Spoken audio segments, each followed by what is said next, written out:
పద్ధతి చేసుకున్న వాళ్ళు, వాళ్ళ కుటుంబం సరిగ్గా అర్థం చేసుకున్న వాళ్ళు, మా అమ్మ నాన్నకి మంచి జీవితాన్ని ఇవ్వాలనే బలమైన కోరిక కలిగినటువంటి వాళ్ళు. ఇక్కడ కొద్దిమంది ముస్లిం అమ్మాయిలు ఉన్నారు.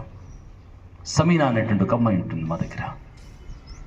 అమ్మ అక్కడిక్కడ ఇళ్ళల్లో పని చేసుకుంటూ అంట్లు తవ్వుకుంటూ వస్తూ ఉంటుంది. సరిగ్గా 10 to 10/12 అంత మాత్రం 4-5 రేకులు మాత్రమే ఉంటాయి. తండ్రి ఎప్పుడు చచ్చిపోయాడు. తల్లి మాత్రమే ఉంటుంది, చెల్లె ఉంటుంది, బట్టలు పిండుతూ ఉంటుంది, అందరి దగ్గర వెళ్ళి పాకి పని చేస్తూ ఉంటుంది. ఆ పాకి పని చేసినప్పుడు ఇంత మిగిలినటువంటి అన్నం ఇస్తే అన్నం పట్టుకొని వచ్చి 2 బిడ్డలకు సాదుకుంటూ ఉంటుంది. ఇది దుర్భరమైనటువంటి దారిద్ర్యం, ఇది పేదరికం. ఆ తల్లి చదువుకోలేదు, కానీ ఆ బిడ్డలు మాత్రం చదివిపిస్తుంది. సమీనా ఎక్సలెంట్గా చదువుకుంది. బీఎస్సీ అగ్రికల్చర్ కంప్లీట్ అయింది. బీఎస్సీ అగ్రికల్చర్ కంప్లీట్ అయిపోయింది. ఎంఎస్సీ అగ్రికల్చర్ కూడా అగ్రానమీలో అయిపోయింది. రాజేంద్ర నగర్ యూనివర్సిటీలో ఎంఎస్సీ అగ్రికల్చర్ అయిపోయిన తర్వాత ఇవాళ అగ్రికల్చర్ ఎక్స్టెన్షన్ ఆఫీసర్గా ఉద్యోగంలో జాయిన్ అయింది. ఒక గెజిటెడ్ ఆఫీసర్ కాగలిగింది. ఇప్పుడు చెప్పండి అన్న, వాళ్ళ అమ్మ మళ్ళీ అంట్లు తోముకోవాలా, వాళ్ళ అమ్మ పాచి మెతుకులు ఎరుకొని తినుకోవాలా, వాళ్ళ అమ్మ బతుకమ్మ చీర కోసమో బియ్యం కోసమో వాళ్ళ అమ్మ లైన్ నిలబడాలా? లేదు కదా. సమీనా ఎలా ఉంది లైఫ్ అని అంటే, అక్షరం పెట్టిన భిక్ష సార్ నాకు ఇది అంది. పుస్తకం ఇచ్చినటువంటి భిక్ష సార్ నాకు ఇది. మంచి సంబంధం ఉంటే చెప్పండి సార్. నా చెల్లెని కూడా బాగా చదివించుకోవాలని వేదన ఉంది. మా అమ్మకు మంచి జీవితాన్ని, మా అమ్మ రెక్కలు ముక్కలు చేసుకుని ఎండకిండి వానకు తడిసి దుర్భరమైన పేదరికాన్ని అనుభవించింది. వారానికి 2 రోజులు 3 రోజులు కూడా మేము అన్నం వండుకునే వాళ్ళం కాదు సార్. ఆ పాచిపోయిన మెతుకులు తినేవాళ్ళం. వాళ్ళు వెళ్ళి ఇంట్లో మిగిలిపోయినటువంటి ఆ పదార్థాన్ని తిని బతికినటువంటి వాళ్ళం. అంత దయనీయమైన జీవితం గడిపినటువంటి బిడ్డ జీవితం మార్చగలిగింది చదివే కదా. లీడరా చదువా? చదువు. మన జీవితాన్ని మన చేతుల్లో మనం మార్చుకోగలుగుతాం. అశోక్ గారు ఎప్పుడో చెప్పినటువంటి ఒక మాట చెప్పారు నాకు. ఎప్పుడు నేను పిల్లలు చెప్తుంటాను, విసిరిన విత్తనాలని మొలకెత్తని విత్తనాలని వృక్షాలు కావట. ఏవో కొన్ని విత్తనాలు తప్పకుండా మొలకెత్తుతాయి, పశువుల నుంచి ప్రకృతి నుంచి కాపాడుకుంటాయి. ఒకనాటికి ఎదిగి అవి వటవృక్షాలై నిలబడి విసిరిన విత్తనాల కంటే 1,00,000 రెట్ల విత్తనాలు జాతికి ఇవ్వగలుగుతాయి. ఎక్సలెంట్ టీచర్స్ మన దగ్గర ఉన్న వాళ్ళు, ఎక్స్ట్రాడనరీ టీచర్స్ మన దగ్గర ఉన్నటువంటి వాళ్ళు, వండర్ఫుల్ ఎక్స్పీరియన్స్ ఉన్నటువంటి టీచర్స్ వాళ్ళు. కానీ దౌర్భాగ్యం ఏంటంటే, సోయి కోల్పోయి, స్పృహ కోల్పోయి, కాన్షియస్లెస్గా, క్యారెక్టర్లెస్గా మనం ఉన్న కారణంగా మనకేం పెద్దగా శ్రమించి పాఠం చెప్పాల్సిన అవసరం లేదు టీచర్కి.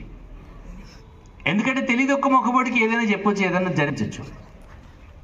అదే నువ్వు ఒక ఎమోషనల్ బాండింగ్తో ఎక్స్ట్రాడినరీ స్కిల్స్ నాకు కావాలి, నేను కూడా చాలా ఎక్సలెన్సీ వైపు వెళ్ళాలి, నేను కూడా competitive JEE mains and advance attend అవ్వాలి అనే కసి ఫైర్ నీకున్నప్పుడు నీకు పాఠం చెప్పాలంటే టీచర్ ప్రిపరేషన్తో రావాల్సి ఉంటుంది. నీకు పాఠం చెప్పాలంటే, నిన్ను సాటిస్ఫై చేయాలంటే టీచర్ వెల్ ప్రిపరేషన్తో ఉండాల్సినటువంటి అవసరం. కానీ దురదృష్టం ఏంటంటే, నువ్వేమంత అడ్వాన్స్ లేవు. నువ్వు దేంట్లో అడ్వాన్స్? నువ్వు ఫోన్లో అడ్వాన్స్లో ఉన్నావు, పోకిరి విషయాలలో నువ్వు అడ్వాన్స్లో ఉన్నావు, పనికి మళ్ళీ కబుర్ల విషయంలో నువ్వు అడ్వాన్స్లో ఉన్నావు. నీ మీద కనుక నీకు ప్రేమ ఉంటే, నీ కుటుంబం మీద నీకు ప్రేమ ఉంటే, నువ్వు అనుభవించేటువంటి దరిద్రం నుంచి నేను బయటపడాలనేటువంటి తలంపు కసి నీకుంటే, నిన్ను ఈ ప్రపంచంలో ఏ శక్తి ఆపలేదు నాన్న. కొన్ని 100,000 మంది విద్యార్థులను నా కళ్ళ ముందు చూశాను. మీ ప్రాంతం నుంచి 2-3 విద్యార్థులు ట్రిపుల్-ఐటీకి వెళ్తే, ట్రిపుల్ ఐటీ వచ్చింది ఎగిరి గంతులేస్తారు. 2-3 విద్యార్థులు 10 GPA వస్తే మహదానందపడి సంతోషం వేసి గంతులు వేస్తారు. నా చేతుల్లో 800 మంది విద్యార్థులు 10 GPA తీసుకుని వెళ్తారు. నా చేతులు 1250 మంది విద్యార్థులు నూజివీడు, ఇడుపులపాయ, బాసర ట్రిపుల్-ఐటీకి వెళ్ళిపోయారు.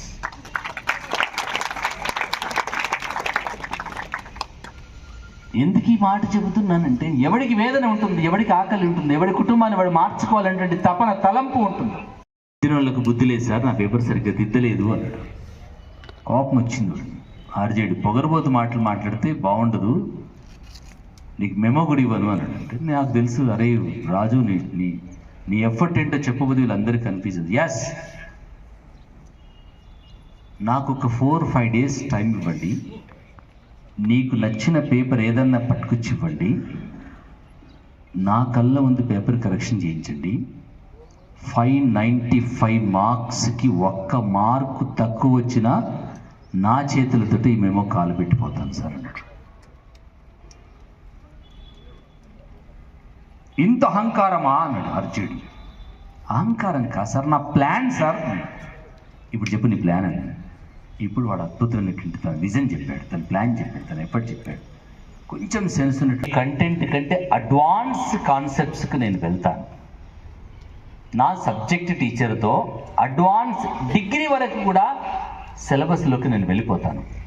నీ రాఘవేంద్ర, నీ విక్రమ్, నీ VGS, ఆ గైడ్లు అన్నీ కూడా పనికి మానేవి సార్. నేను ప్రిపేర్ చేసుకున్నటువంటి నోట్స్.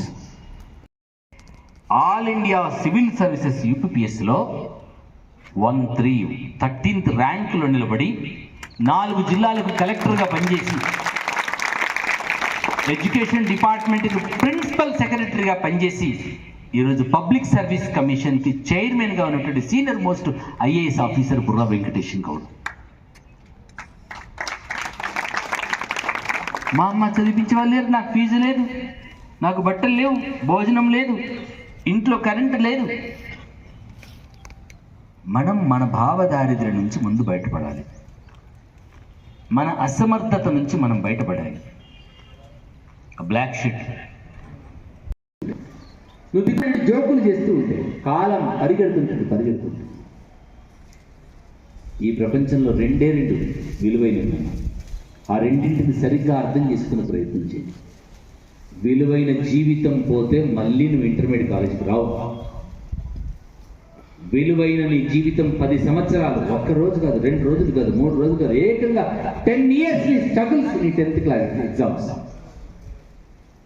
నువ్వు ఈ ప్రపంచానికి ఎంట్రీ అవుతున్నప్పుడు ఒక పాస్పోర్ట్ లేదా కంట్రీకి వెళ్తే ఇస్తారో, ఈ ప్రపంచానికి ఎంట్రీ అవుతున్నాడు 10th క్లాస్ మెమోతో. నీ మెమో 550, 560, 570, 580 మార్క్స్తో. నీ 10 సంవత్సరాల శ్రమ, నీ 10 సంవత్సరాల కష్టం, నీ భవిష్యత్తు భవనం అంతా నిర్మాణం ఈ 10వ తరగతి మీద.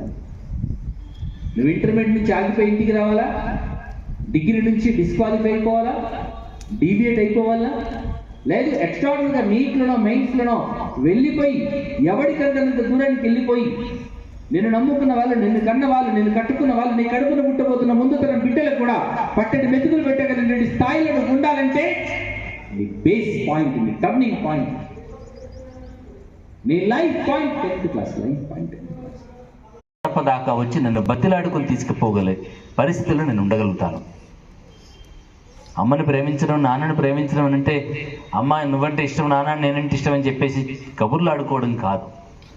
అమ్మకి నాన్నకి ఆర్థిక భారం పడకుండా నీ కాళ్ళ మీద నువ్వు నిలబడమే అమ్మను నాన్నను ప్రేమించినట్టు, గౌరవించినట్టు, అభిమానించినట్టు. నా జీవితాన్ని నేను మార్చుకోవాలనేటువంటి బలమైన కోరిక, బలమైన తలంపు నీకుంటే నిన్నీ ప్రపంచంలో ఎవ్వడు ఏ జోకులు కూడా నేను ఆపలేదు, ఏ జోకులు కూడా నేను ఆపలేదు, ఏ పోకిరి విషయాలు కూడా నేను ఆపలేదు.